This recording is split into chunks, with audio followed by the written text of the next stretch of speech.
Family is often a safe haven, but sometimes it becomes the scene of ruthless identity theft. For almost 2 years, I agonized over why my father suddenly cut contact when I announced my pregnancy. Tonight, at a glittering Boston party, I brought no gift. Instead, I brought a child he never knew existed, and files thick enough to imprison my flesh and blood.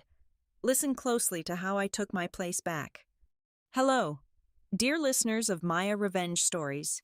We truly appreciate your ongoing support.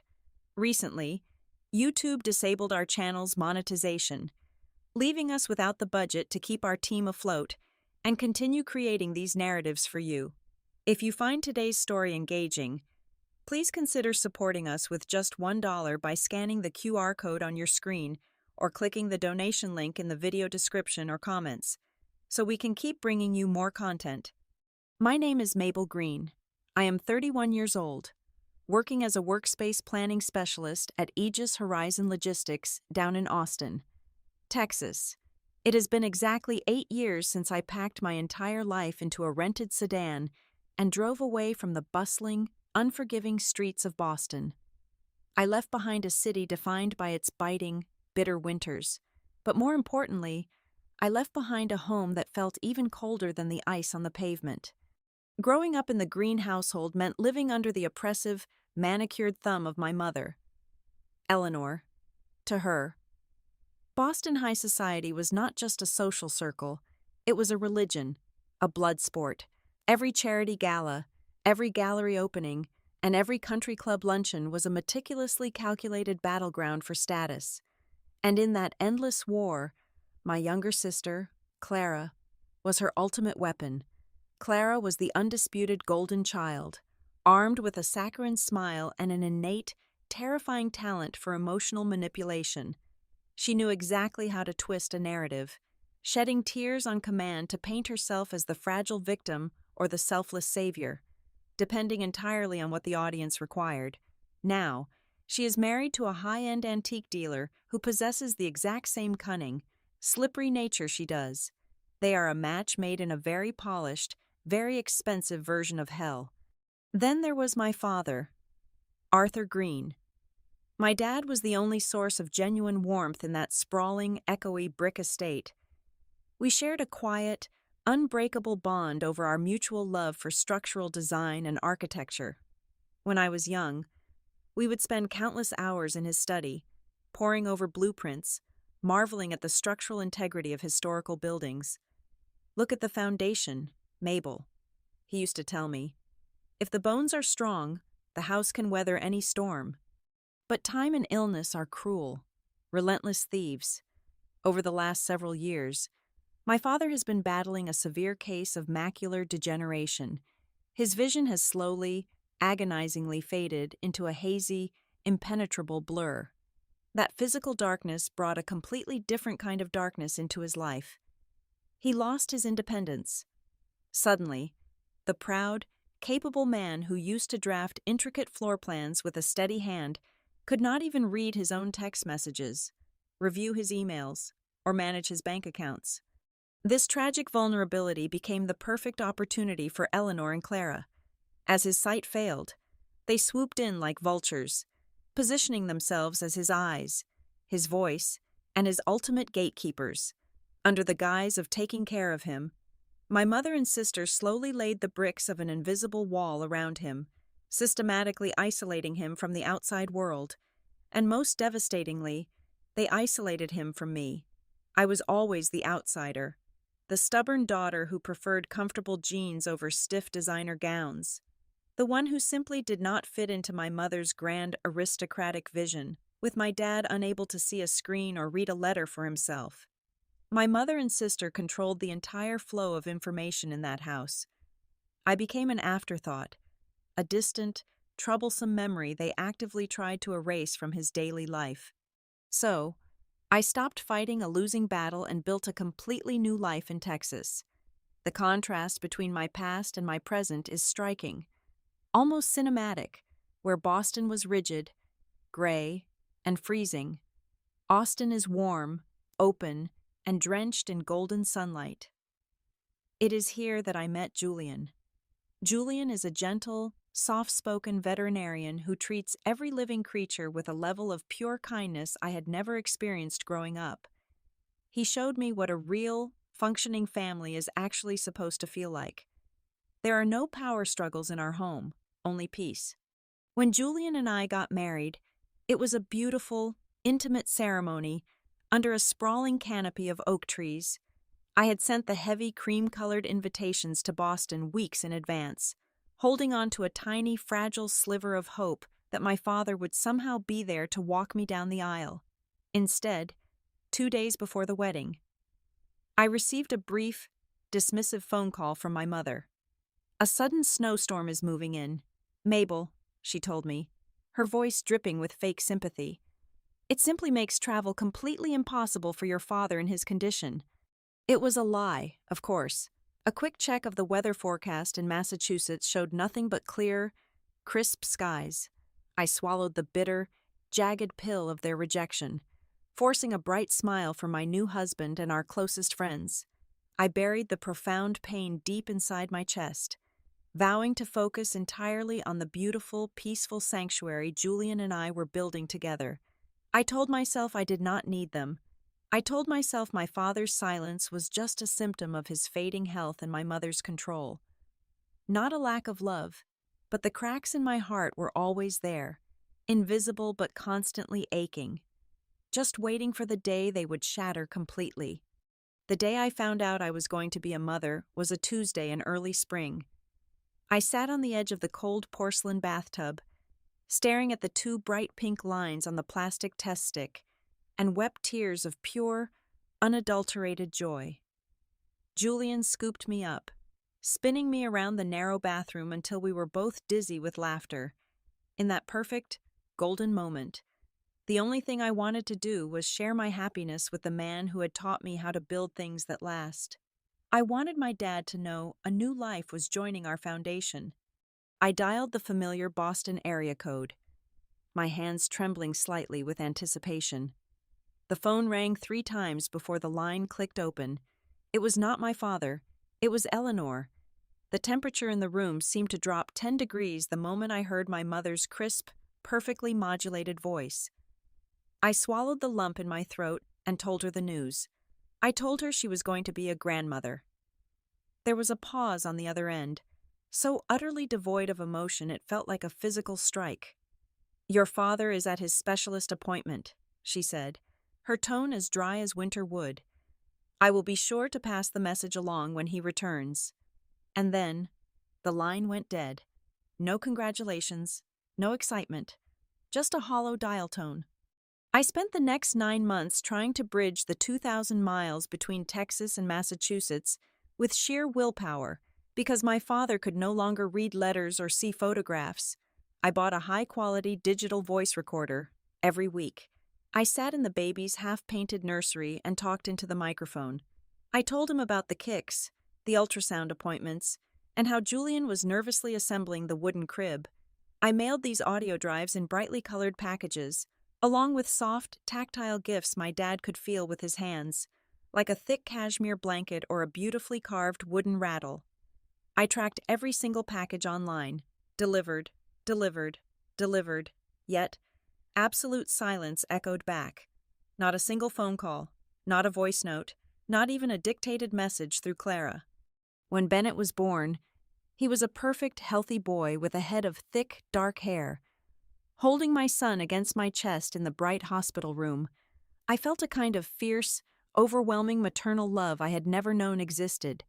But as the hours ticked by, a dark, heavy shadow began to creep over my supreme happiness. My phone sat perfectly still on the bedside table. I had sent a text message to my mother, and even an email to Clara, announcing the birth of the first grandchild of the Green family. I imagined my father sitting in his leather chair, weeping with joy, begging to hear the baby over the phone. But nothing came. The silence was absolute, a deafening roar that threatened to drown out the joyful sounds of my newborn. Desperation makes a person creative. 2 months after Bennett was born, I designed what I thought was a foolproof plan. I bought a smart speaker and spent 3 days modifying it so it was incredibly simple to use. I programmed it so that all my father had to do was press one large, textured button on the very top. When pressed, it would instantly play a pristine audio file of Bennett's very first cry in the delivery room, followed by a compilation of his sweet, bubbly giggles. I packed it securely and paid extra to have it shipped directly to my father's private study, explicitly addressing it to him, hoping to bypass the gatekeepers of the house. I waited. I imagined the cardboard package arriving, my dad feeling the box, finding the button, and finally hearing the voice of his grandson. I waited for the phone to ring. I waited for a week, then a month. The silence remained unbroken, heavier and more suffocating than ever before. The rejection broke something deep inside me. I spent nights crying quietly on the living room sofa, clutching a throw pillow to my chest so I would not wake the baby. I began to lie to myself to survive the pain. I told myself that maybe his macular degeneration had worsened so much that he was completely bedridden and unable to reach the device. Or worse, I convinced myself that he was genuinely furious with me. Maybe he truly believed I had abandoned him by moving so far away, by marrying a humble veterinarian instead of a Boston elite, by refusing to play my mother's social games. Maybe he had finally agreed with them that I was no longer part of the family. Through all of this agonizing doubt, Julian was my anchor. He would find me in the dark, wrap his strong arms around my shaking shoulders, and pull me back from the edge. "Mabel, look at what we have right here," he would whisper softly against my hair, gesturing toward the baby monitor glowing softly on the coffee table. "You cannot control the walls they build. You can only control the home we are making. Focus on us. Be patient. Give your heart to the boy who needs it, not the ghosts who will not answer." And so, I tried. I packed away the unsent gifts. I stopped checking my phone every 5 minutes, and I poured every ounce of my love into raising Bennett, letting the silence from Boston become a permanent, frozen scar. Almost 2 years drifted by in a quiet, fragile peace. Bennett was growing into a fiercely intelligent toddler, and we had insulated our Texas home against the freezing ghost of Boston. Then, the phone rang on a random Thursday afternoon. I answered without checking the caller ID. "Mabel," a voice stated. It was my mother. Her tone was dripping with a sickly, patronizing grace, as if she were speaking to a peasant from a high balcony. "I am calling out of pure familial obligation. Your father is turning 70 in 3 weeks. We are hosting a massive jubilee at the estate. He will be officially announcing the transfer of his wealth management." I gripped the edge of the kitchen counter. "Is he okay?" "He is declining, naturally," she sighed, a perfectly rehearsed sound of martyrdom. "But there is joyous news. Clara is pregnant. The Green family is finally getting its first grandchild. Your father is simply overwhelmed with gratitude. I suppose you can fly up for the dinner, just to show your face and seek some grace." My blood stopped moving entirely. I stared blankly at the wall. The first grandchild. My mind has spent a decade training to analyze structures, to find the hidden load-bearing walls, and to identify where a foundation is cracking under pressure. Eleanor's statement was a massive, glaring structural crack. If my father truly hated me, if he had knowingly rejected my son Bennett, my mother would have gloated. She would have explicitly rubbed it in my face that my son was being replaced by Clara's baby. Instead, she spoke as if Bennett did not exist at all. A terrifying, cold logic washed over my brain. I did not yell. I did not demand answers. I simply said, "I will check my schedule," and ended the call. I looked across the room at Julian, who was stacking soft blocks with our son on the rug. "They never told him," I whispered, the realization stealing the air from my lungs. "He does not know I have a child." I did not wait for the formal party.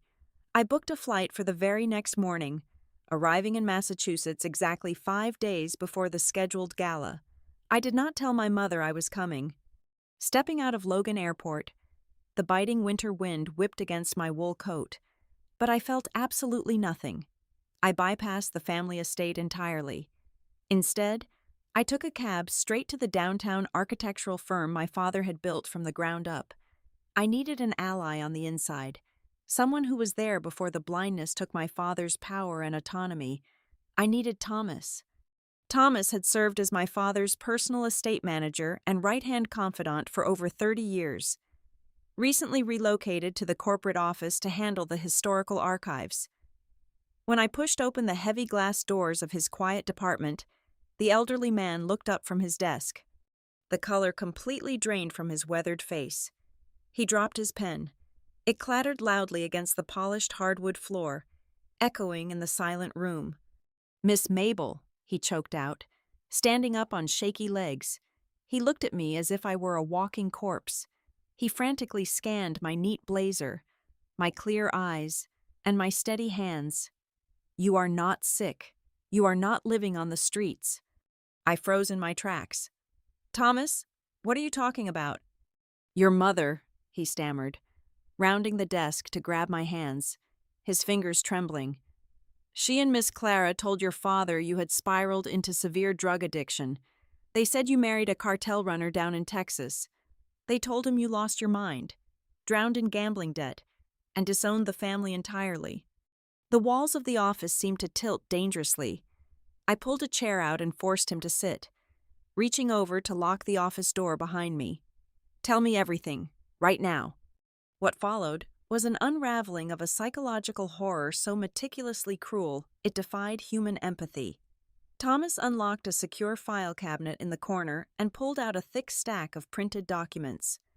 "Because your father cannot read the computer screen anymore, Clara set up a new voice accessibility system for his emails," Thomas explained, his voice thick with sorrow.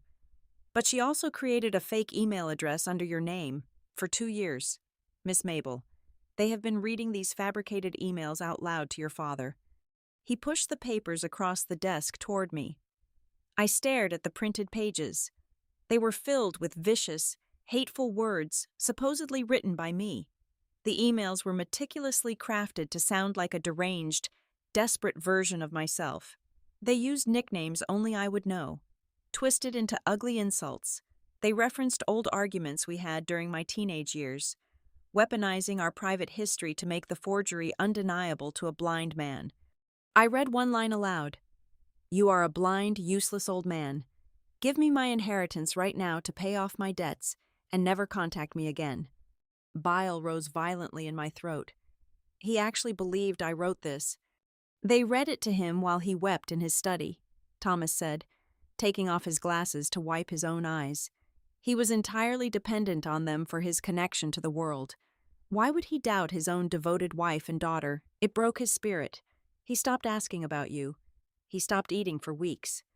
"And my son?" I asked, my voice dangerously low and razor-sharp.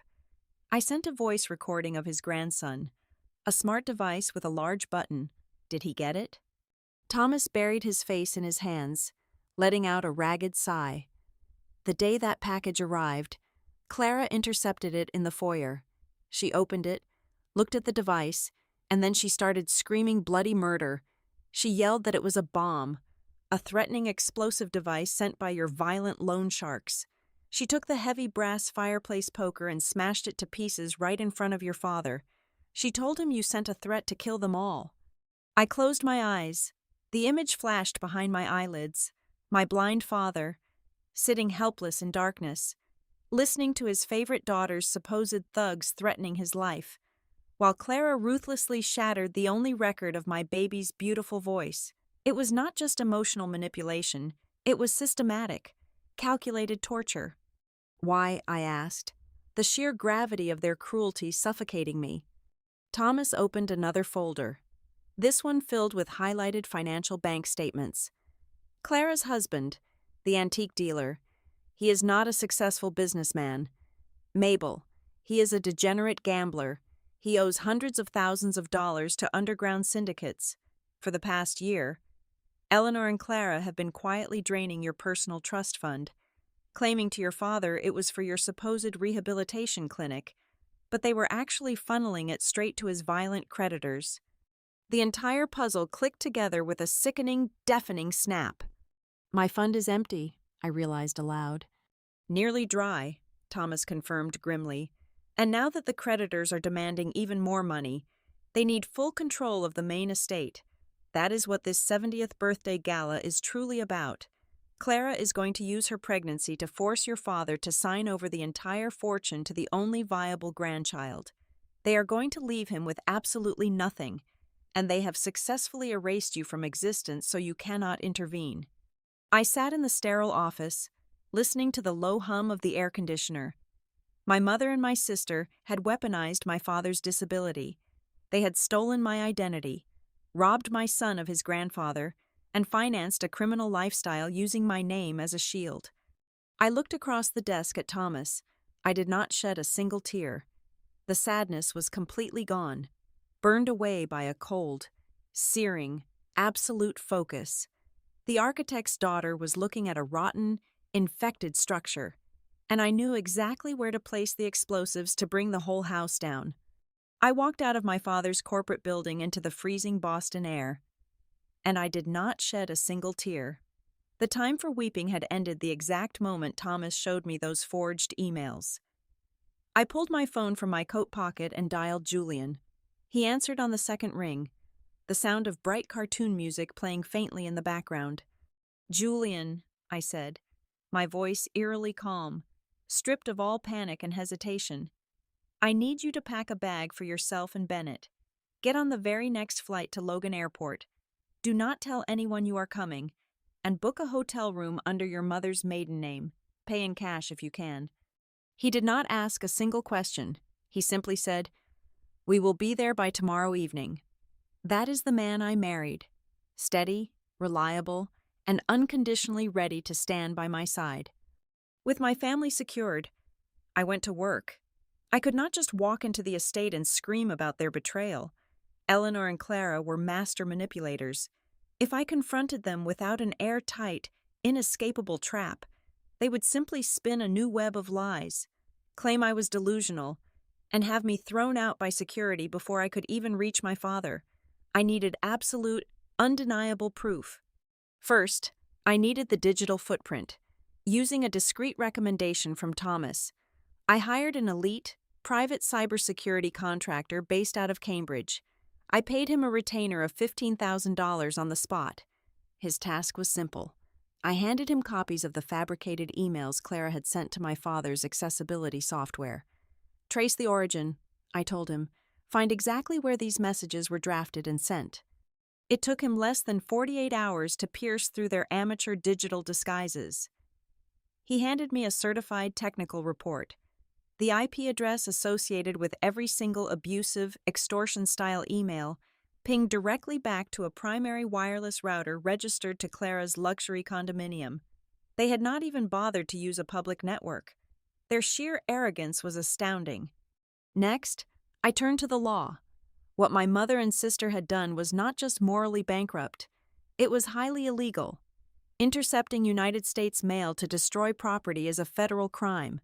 Using a forged electronic identity to manipulate financial assets across state lines constitutes wire fraud. I initiated a secure conference call with my primary attorney down in Texas. Once he reviewed the mountain of evidence I had gathered, he immediately reached out to a trusted contact, an active federal investigator stationed in the New England area. Because the financial theft involved crossing state boundaries and defrauding a disabled elder, the investigator was more than eager to open an immediate file. I spent the next 3 days turning my hotel room into a tactical war room.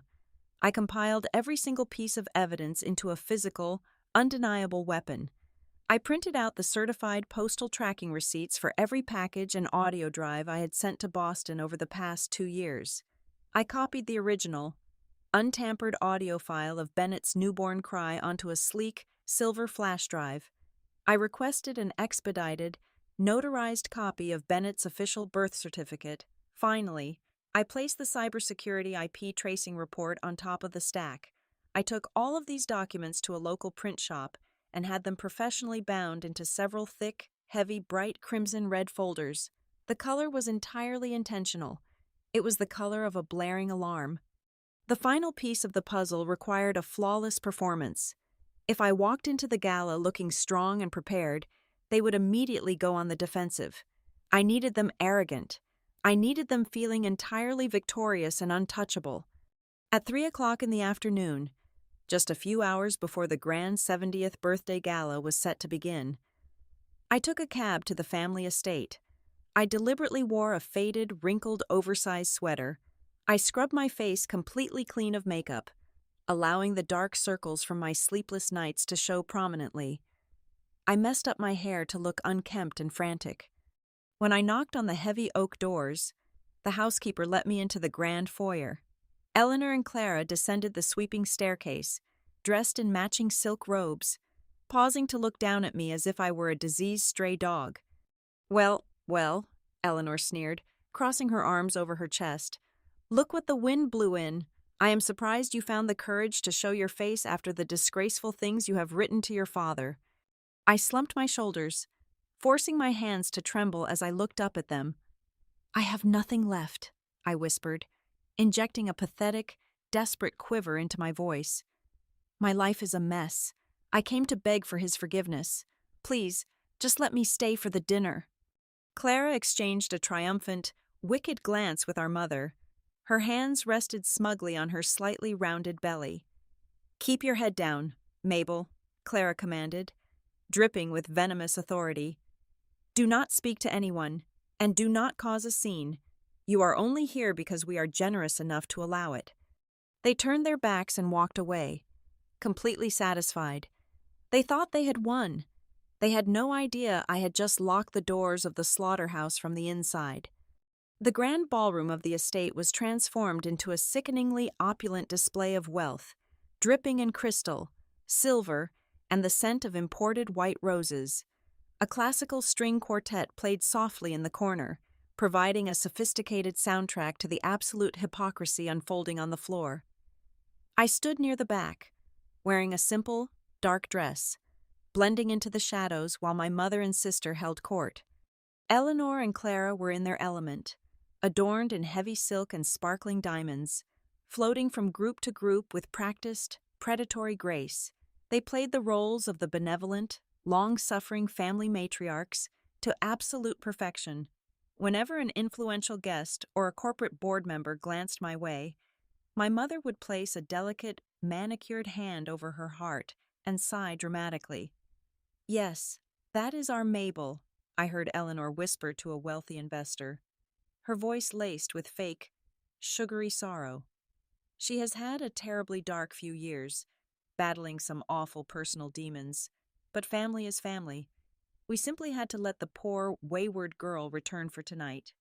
We are hoping this showing of grace will finally help her find the light. I kept my head down, staring at the polished marble floor. Letting them build their towering monument of lies higher and higher, the higher they built it, the harder the crash would be. I scanned the room and made brief, silent eye contact with the man standing near the exit. He was tall, dressed in a sharp tuxedo, holding a glass of sparkling water. He was the federal investigator, brought in as my quiet +1, blending in perfectly with the Boston elite. When the heavy antique grandfather clock struck 8 o'clock in the evening, the string quartet ceased playing. The gentle clinking of crystal champagne flutes quieted down as Eleanor tapped her glass with a silver spoon. The room fell into a hush. "Ladies and gentlemen," Eleanor announced, her voice echoing perfectly through the acoustic space. "Thank you for joining us to celebrate my wonderful husband on his 70th birthday. Arthur has an important announcement regarding the future of the Green family legacy." Thomas, the loyal estate manager, gently guided my father up the short steps to the central podium. Seeing my dad up close for the first time in years nearly broke my iron composure. He looked so incredibly frail. His broad shoulders were hunched, and his cloudy, unseeing eyes stared blankly over the sea of guests. But when he grasped the edges of the wooden podium, a flicker of the brilliant architect I used to know returned to his posture. "Thank you all for being here," my father began, his voice gravelly but dignified. "As many of you know, my world has grown quite dark recently.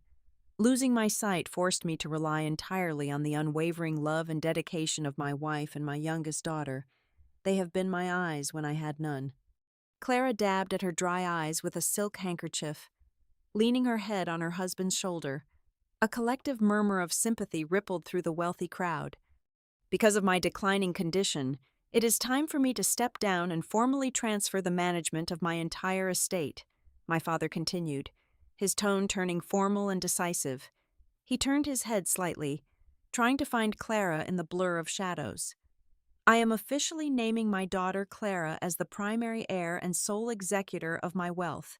Clara is carrying a child. Her baby will be the very first grandchild of the Green family. In the twilight of my life, the thought of that child is my only true comfort. A round of warm, polite applause erupted. Clara beamed, placing a hand on her stomach, soaking in the admiration and the final confirmation of her absolute victory. But my father raised his hand, asking for silence. He turned his head slowly to the far left. Eleanor stepped up beside him, leaning into his ear to whisper my exact location in the shadows. My father sighed, a heavy, deeply sorrowful sound that echoed through the microphone. "And Mabel," my father said, his voice dropping into a register of profound disappointment. The entire ballroom turned to look at me. "You see, your sister's baby is the first grandchild of the family. When is it going to be your turn to live responsibly?" The silence in the room was absolute, suffocating, and heavy. This was the moment. The foundation was fully exposed. It was time to swing the sledgehammer. I stepped out of the shadows. I walked past the murmuring guests, my posture straightening with every step. I did not look defeated. I did not look like a wayward addict. I walked with the precise, unbreakable confidence of a woman who held the executioner's axe. I reached the edge of the stage, calmly stepped up, and gently took the microphone directly from my father's trembling hand. I looked out at the sea of wide-eyed aristocrats, then turned my piercing gaze directly onto my mother and sister. "It was my turn 3 years ago. Father," I said. My voice was clear, ringing with undeniable authority through the massive speakers. "It is just that my letters of love were replaced by fake extortion emails from the exact IP address inside this very house." A collective gasp swept through the ballroom. The polite facade of the gala shattered instantly. "What are you doing?" Eleanor hissed, her face draining of all color, her aristocratic mask slipping to reveal pure, unfiltered panic. "Turn off the microphone, security. Remove this deranged woman." Clara lunged forward, her high heels clicking frantically against the wood, desperately reaching out to snatch the microphone from my hands. But before her fingers could even graze the metal, a firm hand clamped down on her shoulder, physically hauling her back. It was the man in the tuxedo, the federal investigator. "Step back, ma'am," he commanded, his voice carrying the unmistakable, heavy weight of law enforcement. He pulled his official gold badge from his inner jacket pocket, holding it up for the entire room to see. The security guards who had started rushing the stage immediately froze in their tracks. The investigator reached into his briefcase and pulled out the thick, bright, crimson-red folders I had prepared. He walked over to the corporate lawyer representing my father's firm, who was sitting in the front row, completely stunned. He dropped the heavy folders directly onto the lawyer's lap. Those files contained certified cybersecurity reports, verified IP logs, and official postal tracking receipts, I announced into the microphone. My eyes locked on Clara, watching her literally shake with terror. They proved that my mother and sister intercepted federal mail, forged my identity, drained my trust fund to pay off illegal gambling debts, and systematically tortured a blind and disabled man by making him believe his eldest daughter was extorting him. The ballroom erupted into chaotic murmurs. Wealthy investors physically backed away from Eleanor and Clara, as if they were suddenly highly contagious. "Lies!" Clara shrieked, her voice cracking in hysterical desperation. "She is insane, Dad. She is lying to you. She wants to steal my baby's inheritance." "I do not need your money, Clara," I said coldly, "and your baby is not the first grandchild." Right on cue, the heavy towering oak doors at the back of the grand hall swung wide open. The chaotic noise in the room instantly died down as everyone turned to look. Julian stood in the doorway. He looked handsome, steady, and utterly out of place in this snake pit. Holding his hand was a beautiful, dark-haired little boy wearing a tiny, neat button-down shirt. It was Bennett. He was 2.5 years old, looking around at the bright crystal chandeliers with wide, curious eyes. Bennett let go of Julian's hand and took a few steps forward down the long carpet. He looked up, spotted me on the stage, and his face lit up with pure joy. "Mommy," Bennett called out. His sweet, bright voice cut through the toxic air of the room like a brilliant ray of sunlight. It was the exact same timbre, the exact same melodic cadence as the baby from the audio tape Clara had violently smashed with a fireplace poker. My father physically violently flinched. His head snapped toward the sound of the little boy's voice. His jaw dropped, his hands shaking wildly as he grabbed the edges of the podium to keep from collapsing. He recognized that sound. He recognized the ghost that had haunted his darkest nights. I walked back over to my father. I reached into my pocket and pulled out the sleek silver voice recorder. I gently took his trembling, weathered hands and placed the cold metal device directly into his palms. I guided his thumb to press the large, textured button in the center. A pristine, high-quality audio file played softly but clearly from the device. It was the sound of a newborn baby taking its very first breath, followed by a sharp, beautiful wail of life, and then transitioning into the bubbly, infectious giggles of an infant. My father let out a sound that I will never forget.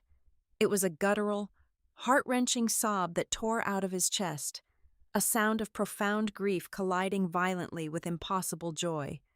I leaned in close, speaking softly just for him, though the microphone caught the edges of my words. "This is Bennett, Dad. He is 2.5 years old. This is your first grandchild. I sent him to you years ago. I never abandoned you. Dad, I never stopped loving you. They are the ones who imprisoned you in the dark." My father's knees gave out completely. He collapsed right there on the polished wood of the stage, oblivious to the murmuring crowd and the chaos breaking out below. Julian gently guided Bennett forward until the little boy stood right in front of him. My father reached out with wildly shaking hands, finding the small, warm face of his grandson, though his eyes were clouded with permanent shadows. His fingertips expertly read the familiar curves of Bennett's cheeks, his forehead, and his jawline. "He has your features," my father sobbed, burying his face into the soft fabric of my son's tiny shirt, pulling the little boy into a desperate, clinging embrace. "He feels exactly like you did." Down on the ballroom floor, the grand illusion of Boston high society rapidly dissolved into a chaotic crime scene. The federal investigator I had brought as my guest did not wait for the morning. Local authorities were dispatched to the estate to begin processing the undeniable documentary evidence contained within those crimson folders.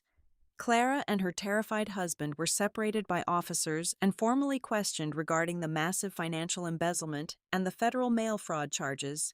The glittering guests, horrified by the prospect of being associated with an active criminal investigation, scrambled for the cloakroom. Eleanor was left standing entirely alone amidst the abandoned champagne glasses and wilted white roses, her precious social empire reduced to absolute, unrecoverable ash. Exactly 1 month later, the legal hammer fell with finality. My father filed for a severe, uncompromising divorce from Eleanor.